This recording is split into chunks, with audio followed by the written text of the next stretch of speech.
ಚಿನ್ನ ಬಂಗಾರ ದುನಿಯಾ ವಿಶೇಷ ಕಾರ್ಯಕ್ರಮಕ್ಕೆ ಮತ್ತೊಮ್ಮೆ ಸ್ವಾಗತ ವೀಕ್ಷಕರೇ. ನಿಜವಾಗಿಯೂ ಚಿನ್ನ ಬಂಗಾರ ಒಂದಕ್ಕೊಂದು ಹೋಲಿಸೋದಕ್ಕಾಗದಿಲ್ಲ. ಅವರವರೇ ಕ್ಷೇತ್ರದಲ್ಲಿ ಅವರವರು ಸಾಧನೆಗಳನ್ನು ಮಾಡಿದ್ದಾರೆ. ಆದರೆ ಇಬ್ಬರು ಕೂಡ ಅತ್ಯುನ್ನತ ಸ್ಥಾನದಲ್ಲಿದ್ದರೂ ಕೂಡ ಯಾವತ್ತಿಗೂ ಆ ಒಂದು ಅಹಂಭಾವ ಆಗಲಿ ಅವರನ್ನು ಯಾವತ್ತೂ ಕಾಡಲಿಲ್ಲ. ಇದ್ರ ಬಗ್ಗೆ ಇನ್ನಷ್ಟು ಚರ್ಚೆಯನ್ನು ಮುಂದುವರಿಸೋಣ.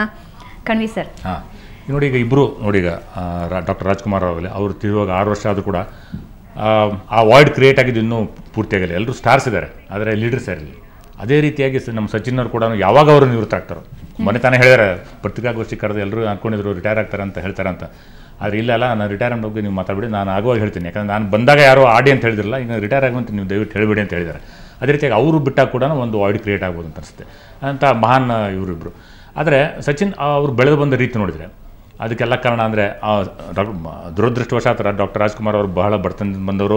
ಅವ್ರು 3ನೇ ಕ್ಲಾಸ್ಗಿಂತ ಜಾಸ್ತಿ ಓದೋಕ್ಕಾಗಲಿಲ್ಲ ಅವ್ರಿಗೆ. ಆದರೆ ಸಚಿನ್ ಅವ್ರಿಗೆ ಅವಕಾಶ ಇತ್ತು, ಅಂದರೆ ಓದುವ ಅವಕಾಶ ಇತ್ತು. ಯಾಕಂದ್ರೆ ತಂದೆ ಸಾಹಿತ್ಯ ಸಹವಾಸದಲ್ಲಿ ಬೆಳೆದವರು, ಅಂದರೆ ತಂದೆ ಕೂಡ ಮರಾಠಿ ಪ್ರಾಧ್ಯಾಪಕರಾಗಿದ್ದರು, ಒಂಥರ ಸಾಹಿತಿಗಳು ಕೂಡ ಆಗಿದ್ದರು. ಇವರು ಕೊನೆ ಮಗ. ಸಚಿನ್ ಅಂತ ಯಾಕೆ ಹೆಸರಿಟ್ಟರೆ ಅಂದರೆ ಎಲ್ಲರಿಗೂ ಗೊತ್ತು, ಸಚಿನ್ ದೇವ್ ಬರ್ಮನ್ ಅವರು ದೊಡ್ಡ ಫ್ಯಾನ್ ಅವ್ರ ತಂದೆ ರಮೇಶ್ ತೆಂಡೂಲ್ಕರ್ ಅವರು. ಹೀಗಾಗಿ ಕೊನೆಯ ಮಗನಿಗೆ ಸಚಿನ್ ಅಂತ ಹೆಸರಿಟ್ಟು ಪ್ರೀತಿಯಿಂದ.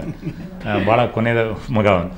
ಚಿಕ್ಕವನಿದ್ದಾಗಿಂದ ಭಾಳ ಕೀಟ್ಲೆ ಮಾಡ್ತಿತ್ತು, ತುಂಟಾಟ ಜಾಸ್ತಿ ಇತ್ತಂತೆ. ಹೀಗಾಗಿ ಮರದ ಮೇಲೂ ಅಲ್ಲಿ ಅವ್ರ ಸಾಹಿತ್ಯ ಸಹವಾಸದಲ್ಲಿ ಮಾವಿನ ಗಿಡಗಳಿದ್ದು ಅಂತ ಅಲ್ಲೆಲ್ಲ ಮೇಲೆ ಹತ್ತಿ ಟೊಂಗೆ ಮುರಿಯೋದು, ಆಮೇಲೆ ಗ್ಲಾಸ್ಗಳು ಹೊಡೆಯೋದು, ಅಂದರೆ ಕ್ರಿಕೆಟ್ ಆಡುವಾಗ ಗ್ಲಾಸ್ಗಳು ಹೊಡೆಯೋದು. ನಂತರ ಚಿಕ್ಕಪ್ಪನ ಮನೆ ಕಳಿಸಿರೋರು, ಅಂದರೆ ಅಲ್ಲಿ ಹತ್ತಿರ ಆಗುತ್ತಂತ. ಅಚ್ರೇಕರ್ ಅವರು ಯಾವಾಗ ಶಾರದಾಶ್ರಮ ವಿದ್ಯಾಮಂದಿರ ಅಲ್ಲಿ ಸ್ಕೂಲಲ್ಲಿ ಒಳ್ಳೆ ಕೋಚಿಂಗ್ ಸಿಗುತ್ತೆ ಅಂತ ಹೇಳಿದಾಗ, ಮರಾಠಿ ಮೀಡಿಯಮ್ ಅದು ಅಲ್ಲಿ, ಅದಕ್ಕೋಸ್ಕರ ಅವರು ಚಿಕ್ಕಪ್ಪನ ಮನೆ ಕಳಿಸಿದ್ರು ಬೇರೆ ಕಡೆ, ಅಂದರೆ ಮುಂಬೈಲಿ ದೊಡ್ಡ ಶಹರದಲ್ಲಿ ಮುಂದೆ.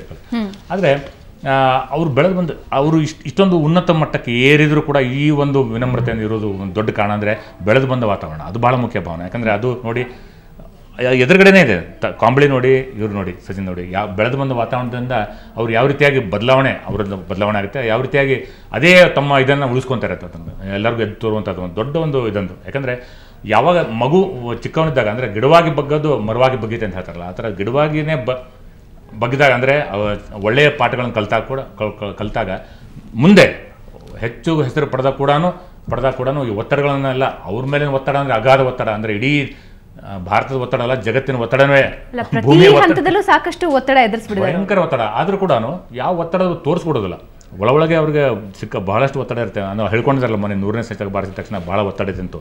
ಮೊದಲು ಬಾರಿ ಅವರು ಅದು ಎಕ್ಸ್ಪ್ರೆಸ್ ಮಾಡಿದೆ. ಅಲ್ಲಿವರೆಗೆ ನನಗೇನು ಅದ್ರ ಬಗ್ಗೆ ಯೋಚನೆ ಮಾಡಿಲ್ಲ ಅಂತ ಹೇಳಿದ್ರು. ಆದರೆ ಆ ಭಾರ ಹೇಳಿದಾಗ ಅವ್ರ ಮುಖದ ಮೇಲಿಂದ ಒಂದು ಇತ್ತಲ್ಲ, ಅದು ಒಂದು ಅದ್ಭುತವಾದ ಒಂದು ದೃಶ್ಯ ಅಂತ ಹೇಳ್ಬೋದು. ಹೀಗಾಗಿ ಎಲ್ಲ ದೊಡ್ಡವರು ಕೂಡ ಇಷ್ಟು ವರ್ಷ ಮೇಲೆ ಬಂದು ಮುಂದುವರೆದಾಗ ಒಂದು ವಿನಮ್ರತೆ ಇರೋದು, ಇದರ ದ್ಯೋತಕ ಅಂತ ಹೇಳ್ಬೋದು. ಇಬ್ಬರು ದೊಡ್ಡ ಬೃಹತ್ ಎಕ್ಸಾಂಪಲ್ಸ್ ಅಂತ ಹೇಳ್ಬೋದು.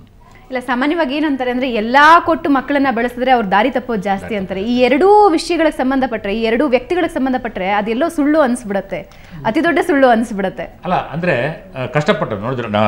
ಹಿರಿಯರಾದಂಥ ಭಗವಾನ್ ಅವ್ರು ಹೇಳಿದರು, ಮೊದಲ ಬಾರಿ ಅವ್ರು ನೋಡ್ತಾ ಇದ್ದೀವಿ ನಾವು, ನಿಜವಾಗಿಯೂ ನಾವು ಧನ್ಯರು ಅಂತ ಹೇಳ್ಬೋದು. ಯಾಕಂದರೆ ಅವ್ರನ್ನ ರಾಜ್ಕುಮಾರ್ ಅವರಿಗೆ ಇಷ್ಟೊಂದು ದೊಡ್ಡ ಪಾಠಗಳನ್ನು ಕಲಿಸಿದವರು. ಅವರು ಸ್ಕೂಟ್ರ್ ಹೊಡಕ್ಕೆ ಬರ್ತಿದ್ರು ಕೂಡ ಬೆಳಗ್ಗೆ 5 ಗಂಟೆಗೆ ಕಲಿತಾ ಇದ್ರು. ಇಂಗ್ಲೀಷ್ ಬರೆದ್ರು ಕೂಡ ಪಾಠ ಮಾಡಿ ಕಲಿತಾ ಇದ್ರು. ಅದೇ ರೀತಿಯಾಗಿ ಸಚಿನ್ ಕೂಡ ಪ್ರತಿಯೊಂದು ದಿವಸನೂ ಒಂದು ಲರ್ನಿಂಗ್ ಪ್ರೊಸೆಸ್ ಅಂತ ಇಟ್ಕೊಂಡಿದ್ರು. ಅಂದರೆ ಮಾನವ ಯಾವಾಗ ನಾನು ಪೂರ್ತಿಯಾಗಿ ಕಲ್ತ್ಬಿಟ್ಟಿದ್ದೀನಿ, ನನಗೆಲ್ಲ ಗೊತ್ತು ಅಂದ್ಕೋತಾನೋ, ಅದೇ ಅಲ್ಲಿ ಸ್ಟಾಗ್ನೇಟ್ ಆಗಿಬಿಡ್ತಾನೆ, ಮುಂದುವರೆಯಲ್ಲ. ಅದ್ರ ಬದಲಾಗಿ ಇವರಿಬ್ಬರು ಯಾವ ರೀತಿಯಾಗಿ ಒಂದೇ ಸಮನಾಗಿ, ಅಂದರೆ ಪ್ರತಿದಿನ ಹೊಸ ಕಲ್ತ್ಕೊಂಡ್ ಬಂದ್ರಲ್ಲ, ಅದೇ ಅವರು ಈ ಒಂದು ಉನ್ನತ ಮಟ್ಟಕ್ಕೆ ಇರೋ ಒಂದು ಸಾಧ್ಯತೆ ಆಯ್ತು ಅಂತ ಹೇಳಿ. ನೀವು ಹತ್ತಿರದಿಂದ ಸಚಿನನ್ನ ನೋಡಿದಾಗ ಯಾವ ಒಂದೆರಡು ಗುಣಗಳು ಅವರಲ್ಲಿ ತುಂಬಾ ಇಷ್ಟ ಆಯ್ತು? ಕಲಿಕೆಯನ್ನು ಒಂದು ಬಿಟ್ಟು ಬೇರೆ ಯಾವ ಗುಣಗಳು ನಿಮಗೆ ತುಂಬಾ ಅಟ್ರಾಕ್ಟ್ ಮಾಡಿದ್ವು? ಅಂದರೆ ಒಂದು ನಂಗೆ ಇನ್ನೂ ದೃಶ್ಯ ಜ್ಞಾಪಕ ಇದೆ. ಒಂದು 2-3 ವರ್ಷ ಹಿಂದೆ KSAಯಲ್ಲಿ ಅವ್ರಿಗೆ ಸನ್ಮಾನ ಮಾಡಲಾಯಿತು. ದೊಡ್ಡದೊಂದು ಇದನ್ನು ಗಿಫ್ಟ್ ಕೊಡಲಾಯಿತು. ಆದರೆ ಆಟ ಶುರುವಾಗಕ್ಕೆ ಮುಂಚೆ ಕೊಡೋರಿದ್ರು. ಅದನ್ನ ಅವರು ಪೆವಿಲಿಯನ್ ಇಳಿದು ಬಂದುಬಿಟ್ಟು ಎಲ್ಲರೂ ರೆಡಿಯಾಗಿದ್ರಲ್ಲಿ, ಎಲ್ಲ ಇಟ್ಕೊಂಡು ಟೇಬಲ್ ಮೇಲೆ ಇಟ್ಕೊಂಡು ರೆಡಿಯಾಗಿದ್ದರು. ಆದರೆ ಅವ್ರಿಗೆ ಇರೋದು ಆಟದ ಮೇಲೆ ಗಮನ, ಈ ಗಿಫ್ಟ್ ಮೇಲೆ. ಇದೊಂದು ಸನ್ಮಾನ ಮಾಡೋರಿದ್ರಲ್ಲ, ದೊಡ್ಡ ಸನ್ಮಾನ ಅದು, ಲೈವಲ್ಲಿ ತೋರಿಸೋರಿದ್ರು. ಅದನ್ನ ಆ ಸನ್ಮಾನ ಬಗ್ಗೆ ಏನೂ ಯೋಚನೆ ಇರಲ್ಲ, ಅಂದರೆ ಅಷ್ಟು ಫೋಕಸ್ಡ್ ಅವರು ಹಂಗೆ ಇಳಿದು ಬಂದುಬಿಟ್ಟು ಪ್ರಾಕ್ಟೀಸ್ಗೆ ಹೋಗ ಹತ್ತಿರದಲ್ಲೇ ಹಾಯ್ದ್ರು ಹೊರತು ಪಕ್ಕದಲ್ಲಿ ನೋಡಲಿಲ್ಲ. ಅಂದರೆ ಎಷ್ಟು ಫೋಕಸ್ಡ್ ಇದೆ ಅದ್ರ ಮೇಲೆ. ಆಮೇಲೆ ಹತ್ತಿರದ ನೋಡುವಾಗ, ಅಂದರೆ ಇತ್ತೀಚೆಗೆ ಅವರು ಹೆಂಡತಿಯಾದ ಅಂಜಲಿಯವರು ವ್ಯಕ್ತಪಡಿಸಿದ್ದಾರೆ, ಅಂದರೆ ಬಹಳ ಕೋಪಿಸ್ಟರು ಅಂತ ಮನೆಯಲ್ಲಿ.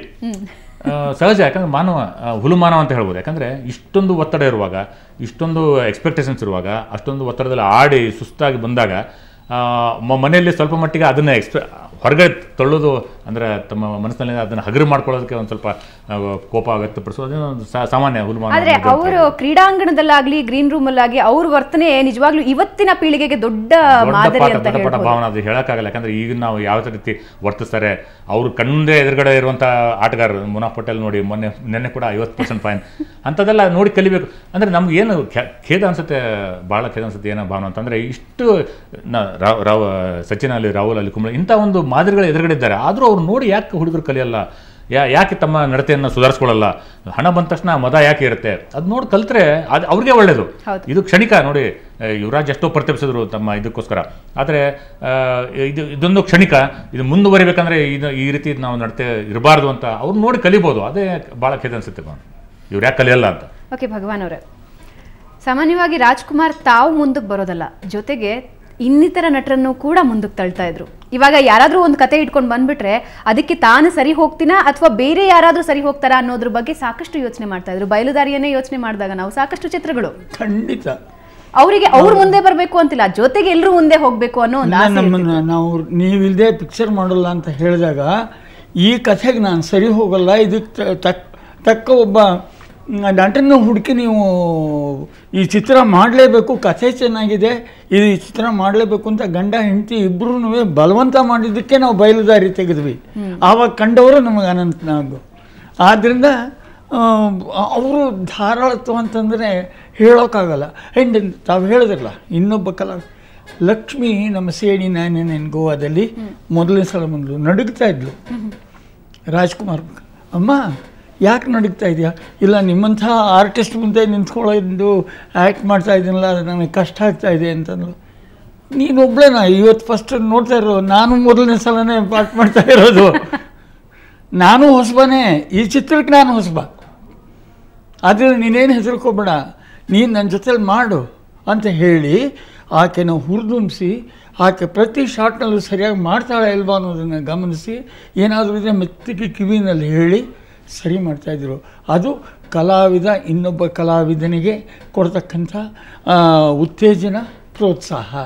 ಅದು ರಾಜ್ಕುಮಾರ್ ಅವರಲ್ಲಿ ಅದು ದೊಡ್ಡ ಗಣಿಯಮ್ಮ. ಅದು ಗುಣದಲ್ಲೇ ಒಂದು ದೊಡ್ಡ ಗಣಿ. ಅಲ್ಲ, ಹೊಗಳಿಕೆಯಲ್ಲೂ ಹಿಂದೆ ಬೀಳ್ತಾ ಇರಲಿಲ್ಲ. ಯಾವುದೇ ಚಿತ್ರ ಯಾರದೇ ಆಕ್ಟಿಂಗ್ ನೋಡ್ಬಿಟ್ಟು ತಕ್ಷಣ ಹೋಗಿ ಖಂಡಿತ ತಬ್ಕೊಳ್ಳೋರು. ಕಲ್ಪನೆಗೆ ನಮಸ್ಕಾರ ಮಾಡಿಬಿಟ್ರು. ಎರಡು ಕನಸು ಕ್ಲೈಮ್ಯಾಕ್ಸ್ ಸೀನ್ನಲ್ಲಿ ಅವಳು ಆ್ಯಕ್ಟಿಂಗ್ ನೋಡ್ಬಿಟ್ಟು ಅಮ್ಮ ಅಂತ ನಮಸ್ಕಾರ ಮಾಡಿದ್ರು. ಅವಳು ಕಾಲಿಗೆ ಬಿದ್ದುಬಿಟ್ಲು, ಇದೇನು ನನಗೆ ನೀವು ಚಿಕ್ಕವಳು, ನನಗೆ ನೀವು ನಮಸ್ಕಾರ ಮಾಡ್ತಾ ಇದ್ದೀರಲ್ಲ ಅಂದರು. ನಾನು ನಿನಗೆ ನಮಸ್ಕಾರ ಮಾಡಲಿಲ್ಲಮ್ಮ, ನಿನ್ನಲ್ಲಿ ಉದ್ಭವಿಸಿದಾಳಲ್ಲ ಕಲಾ ಸರಸ್ವತಿ, ಅವಳಿಗೆ ನಮಸ್ಕಾರ ಮಾಡ್ತಾ ಇದ್ದೀನಿ ಅಂದರು. ಅದು ರಾಜ್ಕುಮಾರ್ ಅವರ ದೊಡ್ಡ ಗುಣ.